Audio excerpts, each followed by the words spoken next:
অগ্নিমিত্রা দে, আপনাকে সম্মানার্থেই আমি এই কথাগুলো বলছি, যে কথাগুলো বলার খুব প্রয়োজন। আমি প্রয়োজন ছাড়া কোনো কিছু ব্যক্ত করি না। এটা আমার দর্শক বন্ধুরাই বুঝেছেন এবং আপনাদের কাছেও হয়তো পৌঁছাচ্ছে। যখন মানুষ এত শেয়ার করছে, তাহলে নিশ্চয়ই আপনাদের কাছে কিছু না কিছু কথা, জনতার কথা পৌঁছাচ্ছে, সেটা বলা বাহুল্য।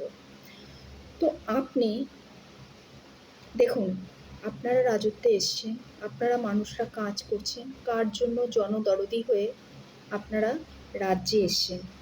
সেই রাজ্যে এসে ৩৪ বছরের ব্রাহ্মণ সরকার আর ১৫ বছরের এই কেচ্ছাধারী, মানে যা হয়েছে ১৫ বছরে এই কেচ্ছা কেলেঙ্কারি, সেটাকে সরাতে সময় লাগবে। এক তুড়িতে ৪ মাসের মধ্যে আপনারা কিচ্ছু করতে পারবেন না।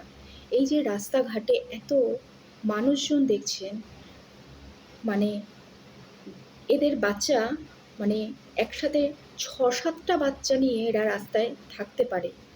এটা হয়ে এসছে, এটা ওরা ক্ষমতা মনে করে। তো এই ক্ষমতাকে ভাঙতে হলে আপনাদের নির্দিষ্ট তাদের একটা ব্যবস্থা করতে হবে।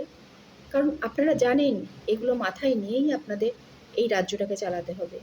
তো আপনারা এর বাইরে কিচ্ছু করতে পারবেন না। আমরা জানি, আমরা যারা পথচারী, আমরা জানি কতটা অসুবিধায় আমরা পড়ি এদের জন্য।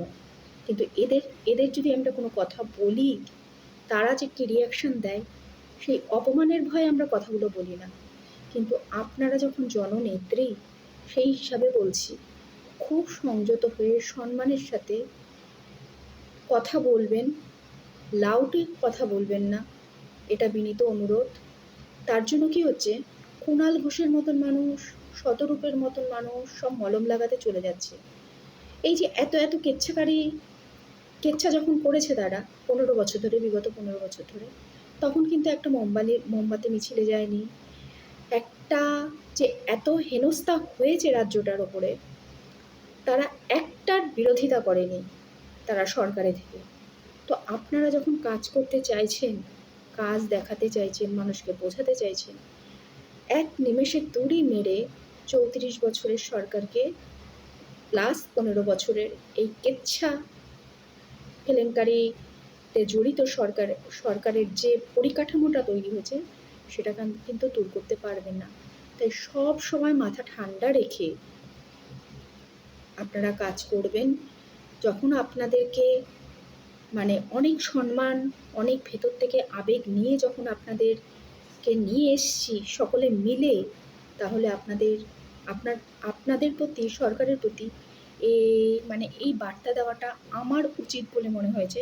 সাধারণ জনতা হিসাবে আপনি একজন বিশিষ্ট জননেত্রী, যথেষ্ট পরিশ্রম করছেন, সব সময় পরিশ্রম করছেন। সরকারের বিরোধিতা করছি না, কখনো করি না, কিন্তু ভুল হলে বলবো, ঠিক হলেও তো অবশ্যই বলবো, সব কিছুতেই বলবো। নতুবা আপনারা শুধরোবেন না, বা আমরাও শুধরোবো না। আমাদের বক্তব্যও আপনাদের জানার প্রয়োজন, আপনাদের বক্তব্যগুলোও আমাদের জানার প্রয়োজন। তো এইটুকুই বললাম। যখন কথা বলবেন মানুষের সাথে, খুব হাইপার হয়ে, খুব হাই টোনে কথা বলবেন না। হয়তো আপনাদের মাথায় অনেক চাপ বুঝতে পারি। এই দুর্নীতিগ্রস্ত সমাজকে পরিষ্কার জঞ্জালমুক্ত করতে গেলে অনেকটা খেসারত আপনাদের পোহাতে হচ্ছে। তো কুণাল ঘোষের মতো মানুষকে জায়গা দেবেন না, আর শতরূপের মতন মানুষকেও জায়গা দেবেন না, যাতে ওই জায়গায় মলম লাগাতে চলে আসে। তো এটুকুই আমার বক্তব্য। সবাই পাশে থাকুন, সুস্থ থাকুন এবং সরকারকে বোঝাতে চেষ্টা করুন আপনাদের মনের কথাগুলো। যদি আমি ঠিক বলে থাকি, তাহলে আপনারা কমেন্ট বক্সে অবশ্যই জানাবেন। আশা করি শেয়ার করলে সেটা সরকারের ঘর অবধি পৌঁছাবে।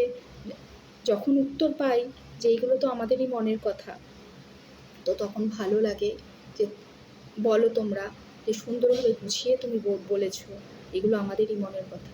যতটা পারবেন এগুলোকে শেয়ার করবেন, তাহলেই যথাযথ জায়গায় জিনিসটা পৌঁছাবে যে মানুষ কী চায়।